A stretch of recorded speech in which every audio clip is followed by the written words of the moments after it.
สิไปไสน่ะไปเอาตะกร้าไปเอาก้าหรือไปเอาตะกร้าเขาไปเอาตะกร้าแล้วมันเอามาบ่ได้ดอกเนาะ เอาได้แต่ก้ามันว่าสบายดีก่อนลูกสบายดีอ้าย สิไปเอาก้าโดยโอ้พ่อแม่ได้สั่นไปลูกตะกร้าเป็นลูกก้าเนาะโดยเป็นลูกตะกร้าไปเบิดไปจักคนน่ะนะไป3 คน ไป3 คนสิไปแล้วบ่นี่เอาอันน่ะไปแหละอันให้แม่กับอันเอื้อยมาหาหน่อยเด้อโทรสบายดีสบายดีเนาะถือว่าปั้นคันคือเก่าโอ้ไทยแหละเนาะให้น่ะยังบ่ได้ไทยให้ใหญ่หั่นน่ะเนาะเขาเที่ยวไปหน้าเนาะบ่เที่ยวกับทางในจงจงไว้เขาอยู่จังหน่อยสิไทยแต่ว่าอันนี้มันสุ่มน้ำอยู่เนาะเลยจะเอาตัวมันสุ่มก่อนเนาะอันนี้เจ้าสาวเองเจ้าบ่นี่ฮะป้ามีแต่ต้นไม้แต่ก่อนเนาะนี่6ขนาดเลยโดยมีแต่ตอไม้เอาออกดุนี่รอนี่ฮะสาวปีนี่นะหรือปีกายนี่สาวปีกายนี่เนาะสาวออกคู่ปีเนาะ2 ปีนี่ตัวนั้นเรื่องนั้นแล้วล่ะบ่โอ้ยังอยู่ยังบ่ก็หลายเนาะเนาะเคยไหว้พุ่นเข้ามาไหว้นี่ฮะคนละก้าคนละแนวนะคนละสายพันธุ์พี่น้องเอ้ยอันนี้คนละแนววะตัวนี้เรือแนวเดียวกัน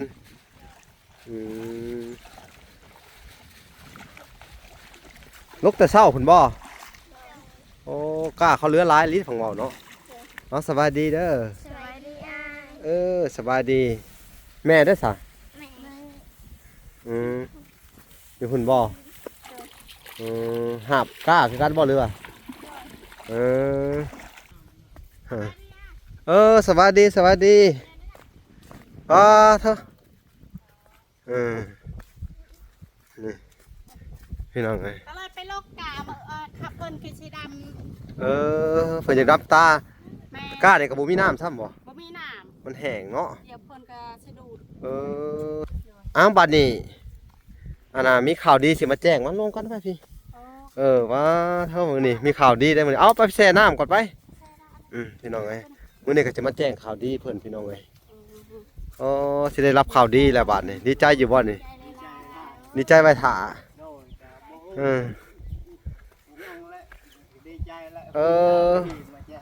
มีข่าวดีใจแล้วเพิ่นว่า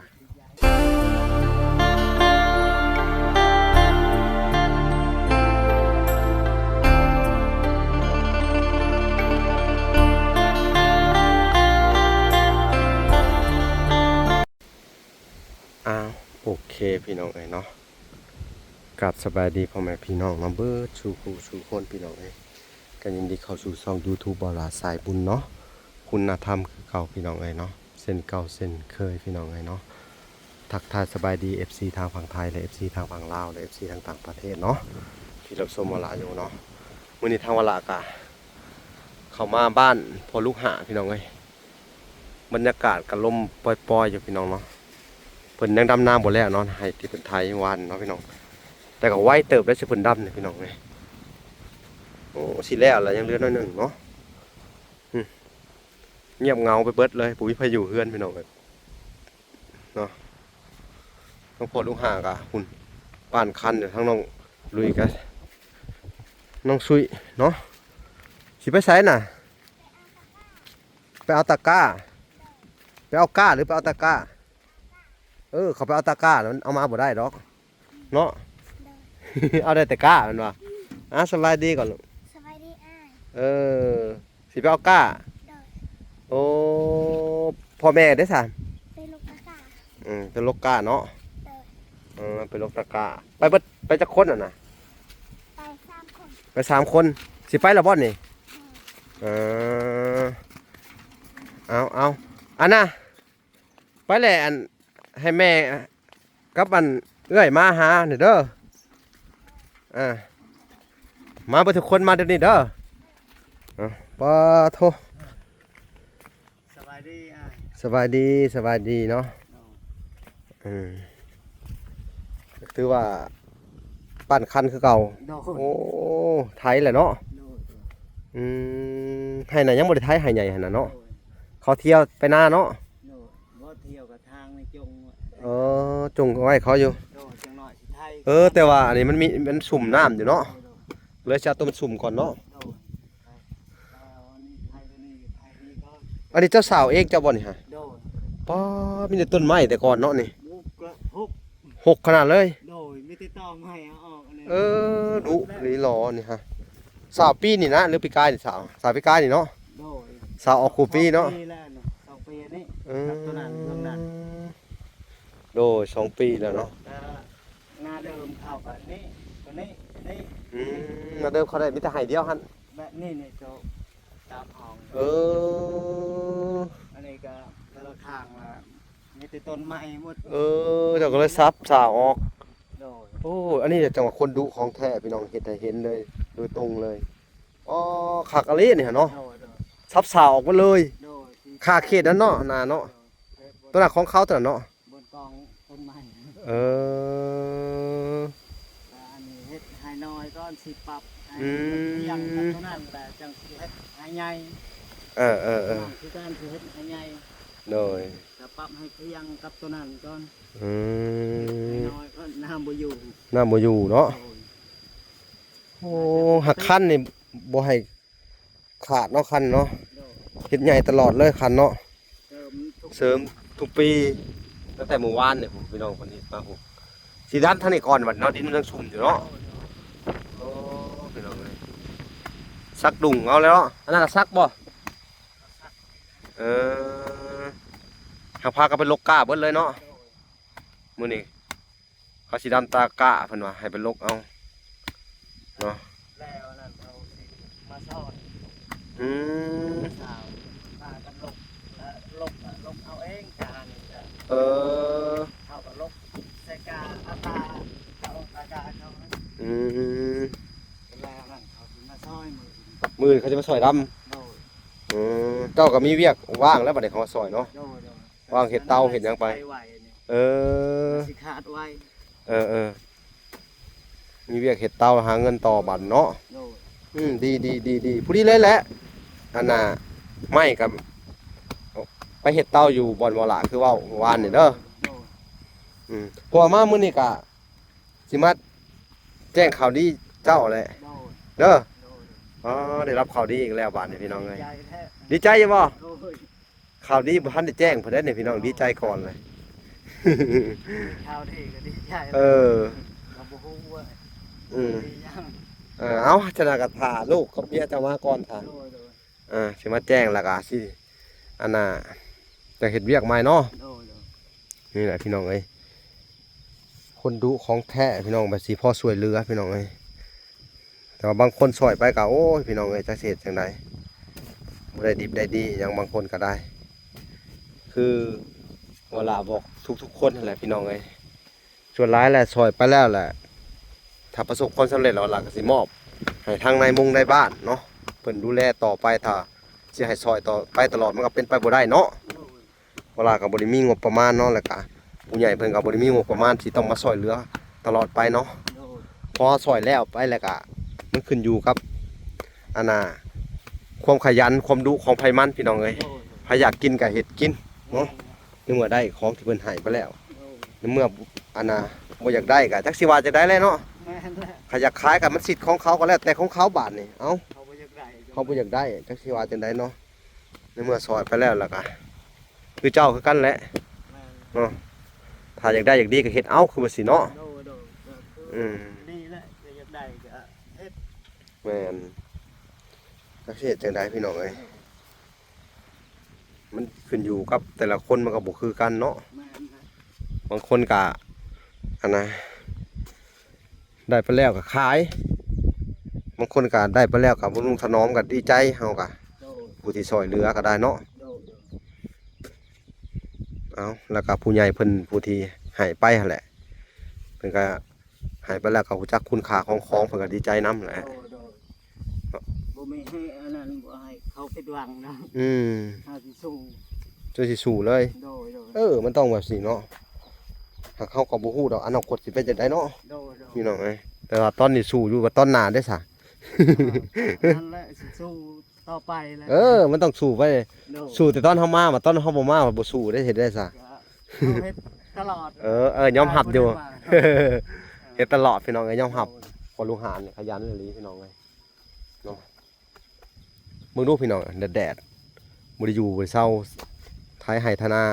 ซับสาวนี่ตะกี้มันเป็นป่าเนาะ เป็นป่า นี่พี่น้องมันต้นไม้ตอบักไงนี่เห็นบ่ตอ เฮ็ดป่าเลย ป่าคือว่าซั่นเนาะ โดย โอ้ อันนั้นแหละอยู่นี่ หกเลย สังเกตป่าตัวนั้นก็ได้พี่น้องแถวนี้มันเขตป่าพี่น้องเอ้ยแต่ว่าเพิ่นก็คอยซับสาวออกแต่ละปีเนาะ ลายหัวโพนขุด เอ ต่อไม้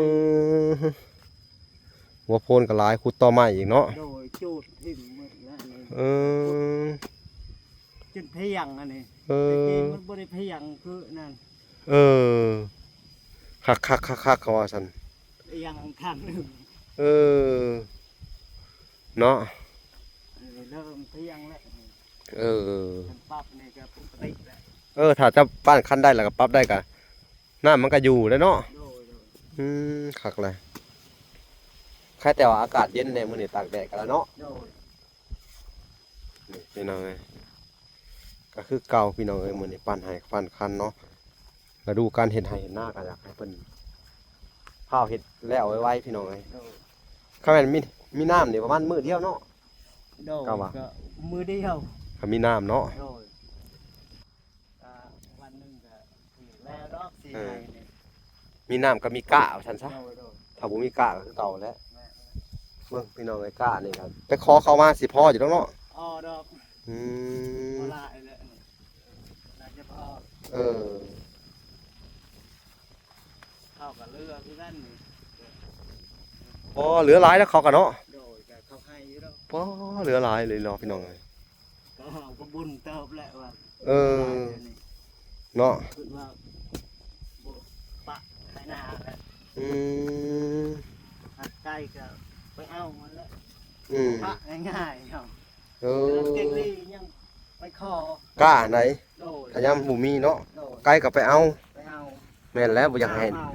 เ หาบเอามาอีกเนาะ โดย แม่นเลย ไปลงที่นั่นเลย พอเท่า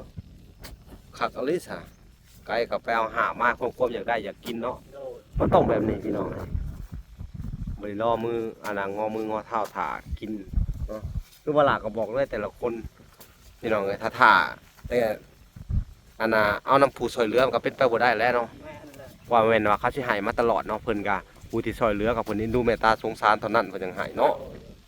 อันนี้คือกันแหละพี่น้องเอ้ยเฮาก็อยากให้เพิ่นเฮ็ดว่าซั่นแหละพี่น้องคือหมายความว่าสู้เพื่อครอบครัวเจ้าเองนั่นแหละ โดย เนาะ โดย แต่ว่าเรื่องของการช่วยเหลือเฮาก็ช่วยไปแล้วล่ะเฮาก็อยากให้ทุกเจ้าตั้งหมกตั้งใจเพิ่มอีกพัฒนาเจ้าของไปอีก แม่นเลย นั่นน่ะดีไป โดยโดย มันก็สิได้ต่อยอดไปเรื่อยๆเนาะ โดย ดีสู้ โดย โอ้คักอะไรพี่น้องเอ้ย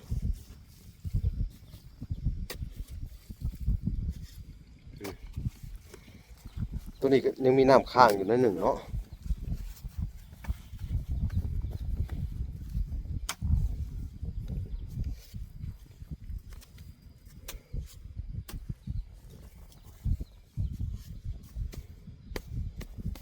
โอ้สูงคักอะไรบ้านย ไปใส่ เอาหัวหน้าแปะใส่ จังมาเชื่อน หญ้าเนี่ยเอาหญ้าอันนั้นได้อจะไปหาเอา หน้าโตอันนั้นวะ หญ้ามักหญ้านะมันหากมันเกาะดีเลย โดย หญ้าที่มันปักส่งปักเสือเอาน่ะ มาอันนั้น อืมหากมันจะเพื่อดี โดยใหญ่น้ หึ ำนั่นละปานทันก็เฮ็ดกะคัก อันได้พุ้ยเลยก็เลยเห็ดคักๆเนาะ โดย แม่นแล้วมีพุ้ยห้องพื้นแล้วคักแล้วเข้าไปน้ำพ่นตกใส่รอบเดียวกับเคี้ยวกุ้มแล้ว แม่น ตัวที่จะปักไปฮะเฮ็ดเต็กเด็กพุ่นวันนี้ ได้เช้านี่ โอ้ ตื่นมาแล้ว ลงไปขาดตัวนั้น ขาดตอนนั้นแล้วมาต่อพี่เนาะไทยพี่เนาะนี่พี่น้องเอ้ยเพิ่นก็ไทย3ไห้ได้3ไห้นี่เนาะ4ไห้ตัวไห้บักใหญ่อะเนาะโอ้ไวนี่รอ ประมาณ7 โมงก็ดำตัวนั้น สิแล้วอะไรตอนนั้น ไทยไต้หวันนี่ก็แต่ต้นคำฮะ เออ ไทยละขาด ขาด ก่อน สิแล้วยังน้อยเดียวเนาะ โอ้ย กล้าบ่พอ โดย จุเพิ่นก็พาเขาไปเอากล้าเนาะหุบพึกกล้าพี่น้องเอ้ย ไตโซลาร์เซลล์คืนนี้ก็ดำผู้เดียว เอาอีกแล้วพี่น้องเอ้ย ปานกันหน้าเลยนะฮะ ปลาคณะนี่ โดยทำตัวนั้น ใต้โซลาร์เซลล์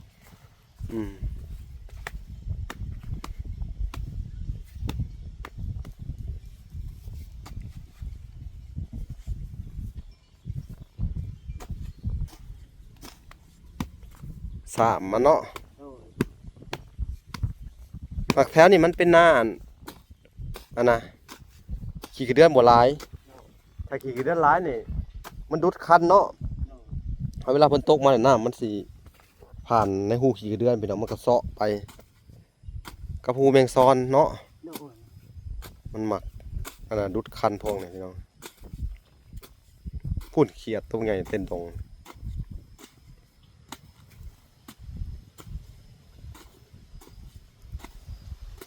แตกต่างกันบ่อนตัวมีคันกับตัวบ่มีคันน่ะ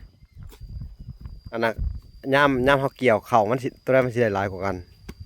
ตัวมีคันนี่แหละได้หลายกว่า ได้หลายกว่า โดยน้ำ ตัวน่ะฮะคันตัวน่ะเขาบ่ปานหรือเจ้าปานตัวน่ะ ตัวนั้นบ่ เออ แม่นแหละคันใหญ่หั่นเด้ นี่นะนี่คัน ตุยเลย คันนี่นะนี่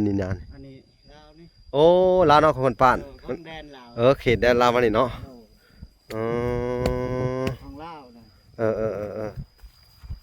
เขาก็เห็นตัวอย่างเขาก็เห็น โดยคัก เด็กๆผู้มีคันในลาว เขาเห็นตัวอย่างเจ้าเห็ด โดย แล้วก็เห็ดคือเก่าเลยพี่น้อง เขาว่าปานบ่สูงคือเฮา บ่เมื่อยนะบ่เห็ดแต่ละมื้อ กับเมื่อยกับพักเวลาเมื่อย อันบ่เฮ็ดก็อยู่บ่ได้อีกคนเคยเฮ็ด คนเคยเห็ดเนาะ ได้เดียวต้องได้เฮ็ด มันต้องว่าสิพี่น้องเอ้ย เนาะ ของแท้พี่น้องแท้แน่นอนเลยพี่น้องสุดยอด น้อยหนึงก็ต้องเฮ็ด คนเคยเห็ดเนาะ โดย ตุ๊เลยได้พี่น้องเอ้ยเนาะ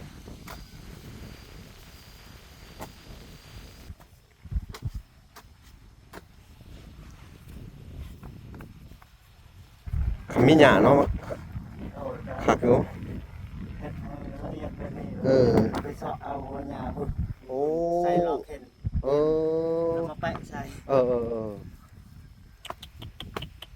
สิได้แต่มันเหมือนดินต้มเนาะ โดย ทีนี้ต้มเป็นป้านคั้นได้แบบสิได้ฮอด20ปีบ่ได้นี่ โดย นี่พี่น้องไงดินทรายฝนตกใส่กับเปื่อยเนาะ เฮ็ดคือนาตะตุยมันก็คันเนี่ย เอ ตะกี้เขาดุดสูงจนนี่ น่ะ แล้วมันเจือนจน เอ เขา อ ขุดตาตีนคันนั่นจุดซ้ำนี่จังฮอด พอ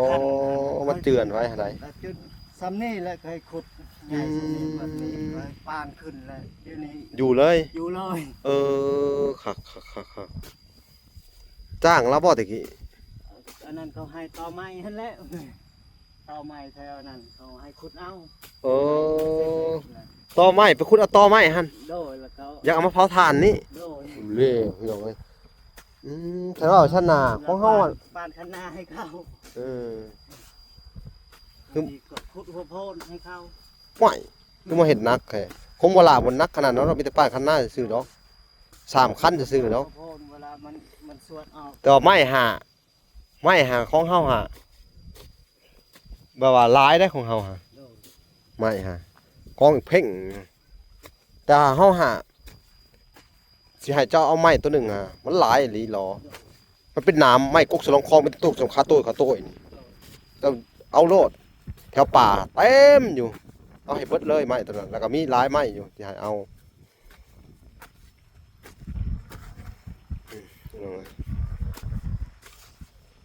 3 คันเรียบร้อยเลยบัดนี้ดำเนาะจนบ่มีพื้นที่ว่างนะเพิ่นเฮ็ดนี่ โดยเพิ่นเฮ้ยดำนี่ก็จนเสียดนี่แหละ คักอะไรจริงจังขนาดพี่น้องเอ้ย โดยบ่ให้ว่างเลย เอ เพิ่น อ เฮ้ยด อันนี้เห็น สุดยอด แค่อันนี้ตีนครับ อืม มันเคยดำเคลียร์จนมืด พุ่นพี่น้องเอ้ยป้าแบกก้ามาแล้วพุ่นหามมาพี่น้องเอ้ยนี่โอ้คักกันเลยแหละนี่พี่น้องเอ้ยทั้งน้องๆ2คนหามมาแล้วพุ่นน้องสีพระจันทร์กับน้องลุยพี่น้องเอ้ยเดี๋ยวไปเบิ่งเพิ่นหามก้ามาก่อนพี่น้อง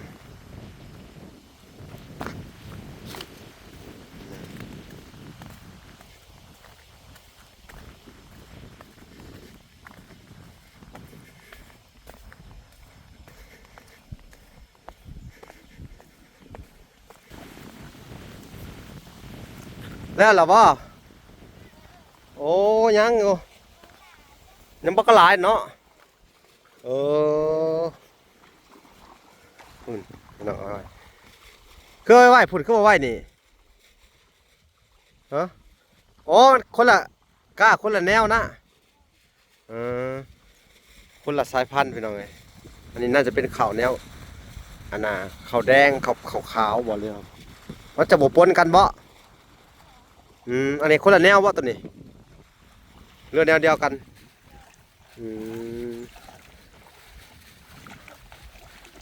ลุกแต่เช้าพุ่นบ่โอ้กล้าเขาเรือหลายลิ้นของเว้าเนาะน้องสบายดีเด้อ สวัสดีอ้าย สบายดีแม่ได้อซะ แม่ อยู่พุ่นบ่หาบกล้าคือกันบ่เรือพุ่นพ่อน้องอันน่ะซุยก็เข็นเอาพี่น้องเอ้ยนั่นเด้เพิ่นเข็นมาอยู่หั่นเข็นใส่รถเข็นมา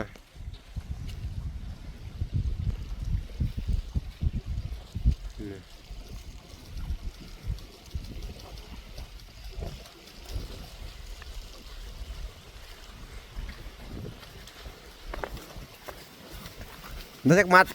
ได้4ได้4มัด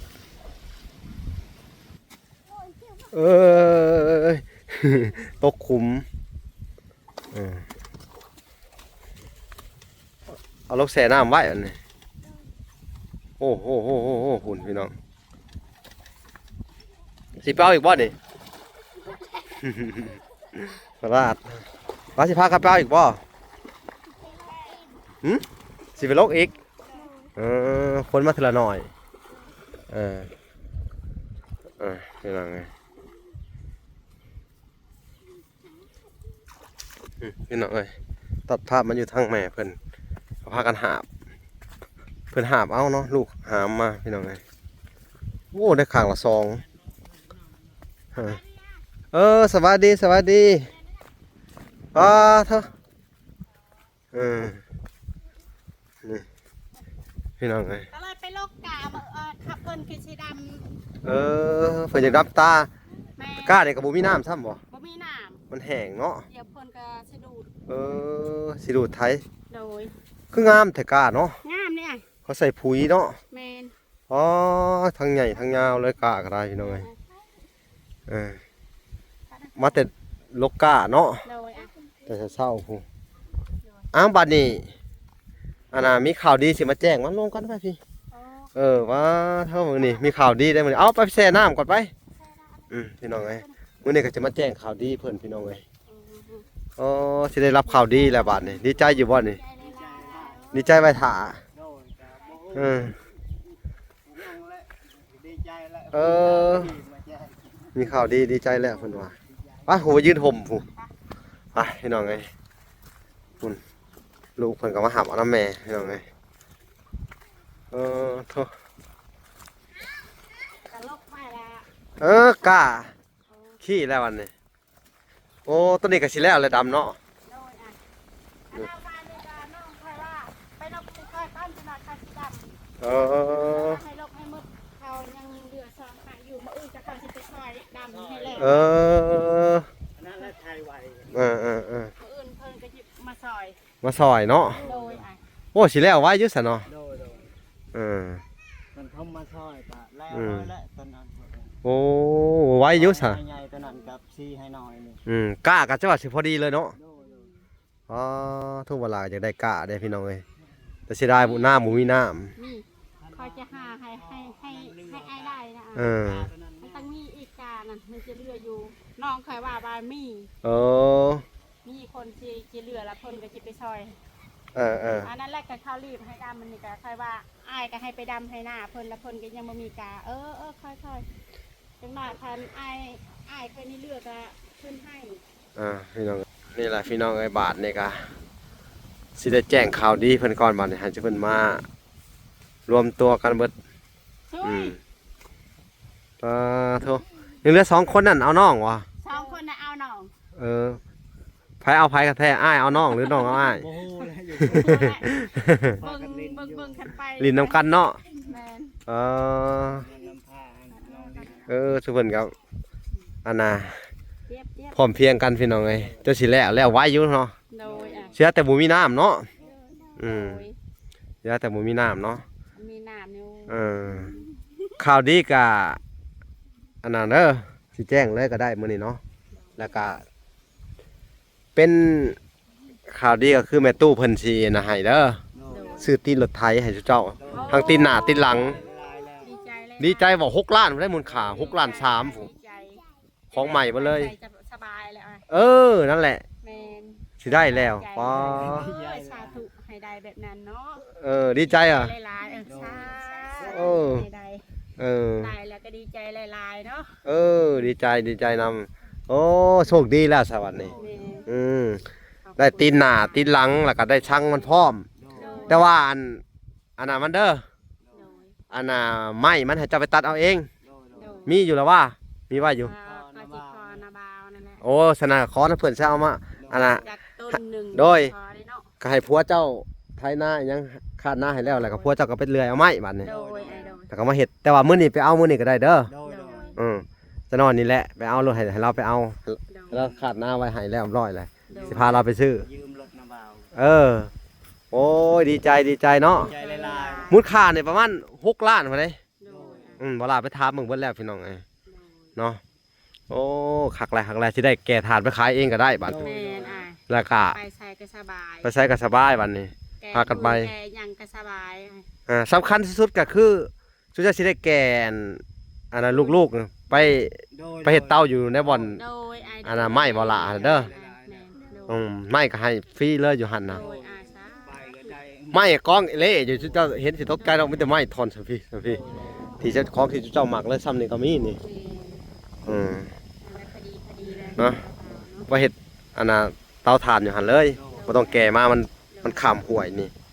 มันลำบากเนาะ เมื่อวานนี้ก็รถไล่แกทาน นะ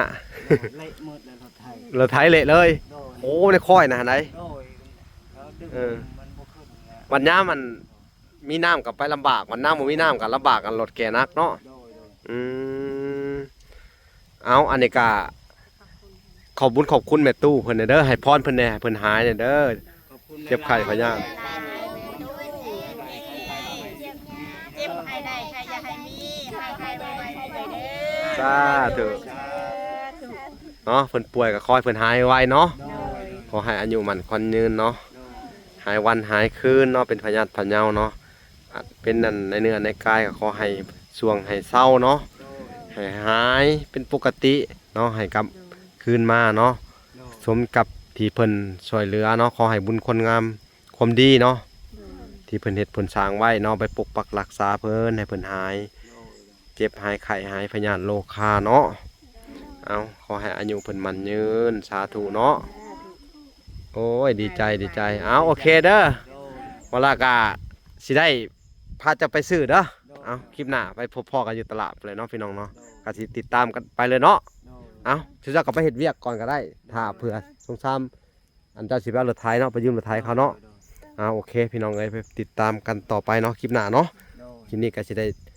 ขอตัวลำลาไปก่อนเนาะพอกันใหม่คลิปหน้าบ๊ายบายพี่น้องเอ้ย